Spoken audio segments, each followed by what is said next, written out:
సుప్రీంకోర్టుకు 2 నాలుగులు ఉన్నాయి. సుప్రీంకోర్టు న్యాయవాదులు న్యాయం చేయాలి. సుప్రీంకోర్టు విన్నపం ముందు ప్రభుత్వం విన్నవించాం, మరలా ఇప్పుడు ప్రభుత్వంకు విన్నవిస్తున్నాం. న్యాయం చేయాలని తాళ్లపాక వినోద్ కుమార్. అన్న మీరు ఈరోజు ఎందుకు ధర్నా చేస్తున్నా? ఈరోజు రాష్ట్రంలో బడుగు బలహీన వర్గాలకు అందరికీ తెలిసిందే, సుప్రీంకోర్టు ఎంతో బాధకరమైన నిర్ణయం తీసుకునింది.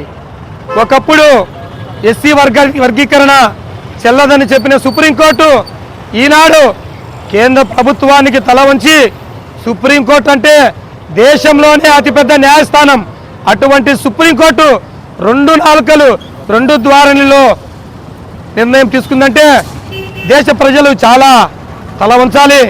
మేము సుప్రీంకోర్టు కానీ కేంద్ర ప్రభుత్వానికి కానీ విన్నవించుకుంటున్నాం. అన్నదమ్ములుగా ఉన్న మమ్మల్ని విడగొట్టి మీరు వర్గీకరణ మీ ఓట్ల కోసం మీరు చేసుకుంటే రాబోయే కాలంలో కేంద్ర ప్రభుత్వం కానీ రాష్ట్ర ప్రభుత్వం కానీ పెద్ద ఎత్తున నష్టపోతామని చెప్తున్నాము.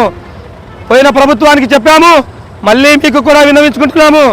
అన్నదమ్ములుగా ఉన్న మా మధ్య చిచ్చు పెట్టి మా మీద రాజకీయం చేయాలని చూస్తే ఒప్పుకోం. వెంటనే సుప్రీంకోర్టు న్యాయవాదులు మాపై దయ ఉంచి వారు గ్రహించాలి.